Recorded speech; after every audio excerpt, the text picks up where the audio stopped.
This man ate a fruit that grew on wild grass for the first time. Unexpectedly, when he returned home, his legs turned to wood, and flowers even began blooming from them. After eating that fruit, Porter began to frequently dream of great trees and other plants. Although it was a dream, it felt very real. Porter always felt as though he had experienced it before. So, he started asking around, but no one had ever seen that great tree. One day, by chance, he ran into Mark, a bugmaster. Although they had never met before, Porter said that he knew him, and even mentioned that Mark had been only 10 years old back then. There had been 3 people, including an old man. He said that he had seen the old man when he was young. These words left Mark very puzzled. Porter wasn't very old, so how could he have seen the old man when he was young? Porter didn't know why he said those things. No one had told him, he just knew, as though they were his own memories. Mark thought he was a liar, and immediately turned to leave. Afterward, Porter continued to dream of someone chopping down a tree and building a village. It all felt very familiar. When he woke up, he went to the mountain, and found that the village in his dream was his own. So, the tree must have been there. If he could just find the tree, he would understand what was happening. But when he reached the place, he found the tree had already been chopped down, and it was even bigger than it appeared in his dreams. Porter thought long and hard, but still couldn't make sense of it. Why was he dreaming about such strange things? Just as he was about to turn and leave, he realized that his legs had merged with the tree. He couldn't pull them free. He urgently shouted for help, and that's when Mark showed up.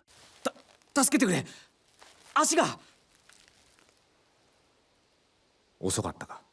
Mark gathered the villagers, and they used axes to rescue Porter. But when they returned, Porter's legs had already turned into wood. Seeing this, Mark suddenly recalled something. He concluded that Porter must have eaten the red fruit. That fruit came from an insect called the jumu, which lived inside trees, feeding on the tree's nutrients. When the tree became sick, it would bloom red flowers and eventually bear fruit. The fruit contained the tree's memories.